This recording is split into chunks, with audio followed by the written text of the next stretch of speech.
Bonjour, nous sommes à 5 jours de Noël et c'est le grand souffle de tendresse de Dieu qui va se manifester.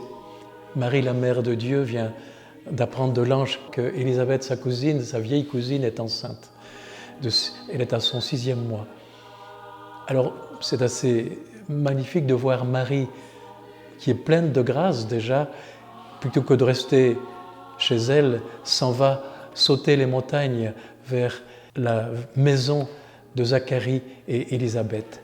Et à la salutation de Marie, Élisabeth est remplie de l'Esprit Saint et l'enfant se met à tressaillir. Alors je pense que c'est tellement beau de voir cette allégresse. D'abord, de voir cette attitude de Marie, elle, la mère de Dieu, qui aurait pu se dire « Tiens, je suis enceinte, je porte le Sauveur, je reste chez moi ». Elle n'a pas eu le temps, elle n'a pas voulu faire 30 jours des récits de Saint-Ignace, ni à faire un long discernement. C'est l'amour qu'elle porte déjà en elle qui l'incite à aller visiter sa cousine. Et je pense que cette visitation a quelque chose d'extraordinaire. La salutation de Marie porte la vie et réveille aussi la présence de l'Esprit Saint en Élisabeth qui porte Jean-Baptiste. Élisabeth fut remplie de l'Esprit Saint. Je pense que quand deux femmes enceintes se rencontrent, il y a comme un événement, une joie extraordinaire, une compréhension mutuelle très belle entre ces deux femmes. D'abord, la charité active de Marie donne la joie. Tout acte de visitation, de déplacement de soi donne la joie. Disons, nous pouvons vivre des Pentecôtes chaque fois que nous allons à la rencontre de quelqu'un. Donc, de vivre, je dirais, de cette Pentecôte dans le quotidien, ce n'est pas seulement une grande fête, la Pentecôte, mais l'Esprit Saint peut nous mener au jour le jour. Donc, laissez-vous visiter, je dirais, laissez-vous visiter du Christ et de la Vierge Marie. Marie encore aujourd'hui visite notre terre à bien des endroits. Elle vit des visitations, elle prépare le retour du Christ. Ici, elle vient simplement en aide. Cet évangile qui est plein d'allégresse, plein de joie, eh bien, vous appelle aussi concrètement à vous déplacer, à sauter peut-être dans le métro pour vivre des rencontres gratuites. Laissez-vous conduire par l'Esprit Saint. Allez faire entendre, allez donner la parole de Dieu à un voisin.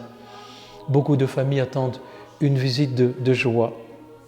Et ce n'est pas nécessairement toujours de prévenir. Jésus, quand il reviendra, viendra à l'improviste. Et peut-être vivre des petites visitations gratuites aujourd'hui est très essentiel. Heureuse celle qui a cru à la parole de Dieu. Ayez foi en la parole de Dieu. Et votre foi augmente dans la mesure où vous la communiquez. Une foi qui ne se communique pas, qui ne se donne pas, est une foi qui meurt. Si nous voulons voir notre foi grandir, c'est quand elle se donne. Donc, cultivez la rencontre, la sortie de nous-mêmes pour aller vers l'autre qui a besoin d'aide, de complicité. Si vous êtes fatigué ou même déprimé, sortez de vous-même, allez à la rencontre. Ça demande une audace réellement d'aller à la rencontre de l'autre. Mais provoquer l'allégresse, le monde a soif de joie. J'ai pris 2 signes pour vous accompagner, pour vous montrer un tout petit peu. J'ai pris ici une sandale. N'hésitez pas, je dirais, de vous déplacer, concrètement, pas d'une manière virtuelle, mais d'aller, je dirais, vers quelqu'un, vers une famille, vers une rencontre. Et puis, vous savez, je dirais, de faire tressaillir la joie qui habite le cœur de l'autre. Vous êtes habité au profond de vous-même d'une joie profonde. Et cette présence de Dieu qui est comme une source, il y a comme une alouette, il y a comme un chant d'amour qui nous habite. C'est la présence de Dieu. Alors je me permets de vous chanter, de faire chanter cette alouette qui habite votre cœur, mais qui habite le mien, qui habite le cœur de Dieu, qui habite le cœur de l'Église, qui habite le cœur de toutes les familles.